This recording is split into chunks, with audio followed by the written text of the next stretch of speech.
देश का बजट पेश होने में अब 2 हफ्ते से भी कम समय बचा है। ऐसे में जम्मू के अंतर्राष्ट्रीय सीमा के पास स्थित आरएसपुरा सेक्टर के किसानों को बासमती चावल पर सरकार से राहत और समर्थन की उम्मीद है। ये जगह उच्च गुणवत्ता वाले बासमती चावल के उत्पादन के लिए प्रसिद्ध है, जिसे अपनी खास सुगंध, स्वाद और लंबे पतले दानों के लिए जाना जाता है। हालांकि यहाँ के किसान कहते हैं कि उनकी फसल के लिए न्यूनतम समर्थन मूल्य न होने की वजह से वे आर्थिक रूप से संघर्ष कर रही हैं, क्योंकि इसे एक प्रीमियम व्यावसायिक फसल माना जाता है।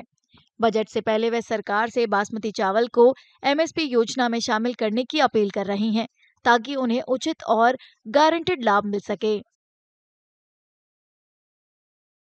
गवर्नमेंट के कागज में बासमती कोई गवर्नमेंट प्रकोर नहीं करती। इसके लिए टोटल जो सिविल मिलर्स हैं या ट्रेडर्स हैं वो खरीद करते हैं। बासमती की कोई गवर्नमेंट ने ऐसा कोई कानून नहीं बनाया कि उसके ऊपर एमएसपी निकाली जाए। जो मोटे दान है गवर्नमेंट उसको करती है एमएसपी, जैसे गेहूं होगा या मोटा अनाज जो मोटे अनाज है पैडी की फसल होगी उसके ऊपर तो निकालती है, बट बासमती के ऊपर कोई भी ऐसा कानून नहीं है कि उसके ऊपर एमएसपी निकाला जाए।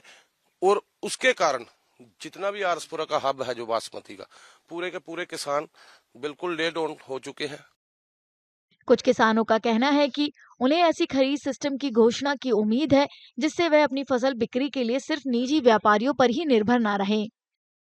किसान की यही उम्मीद है कि जो बासमती ज्यादा आरएसपुरा में लगाई जाती है, सुशीलगढ़ में लगाई जाती है, तो ये इसका रेट गवर्नमेंट बनाए, तो गवर्नमेंट इसको उठाए तो इसमें किसान को फायदा होगा।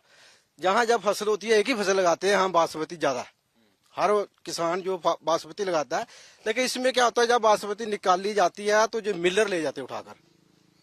किसान छोटे छोटे किसान है, बड़े किसान है, उनको पैसे की जरूरत होती है।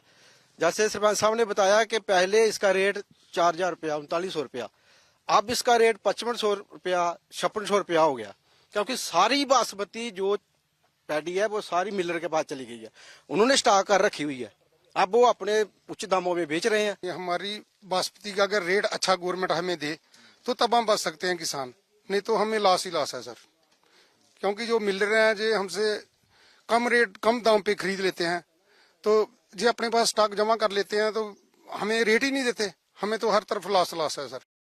मोदी सरकार के तीसरे कार्यकाल का दूसरा पूर्ण बजट केंद्रीय वित्त मंत्री निर्मला सीतारमण 1 फरवरी को पेश करेंगी। जम्मू के आरएसपुरा में बासमती चावल के किसान घोषणाओं का बेसब्री से इंतजार कर रहे हैं, जिससे उन्हें उम्मीद है कि उनकी आर्थिक स्थिति में सुधार होगा और उनकी खेती भविष्य में भी लाभदायक बनी रहेगी। आपके राज्य की खबरें, आपके शहर की खबरें सबसे पहले जानने के लिए देखते रहें अमर उजाला। चैनल को सब्सक्राइब जरूर कर लें और पाएं हर अपडेट।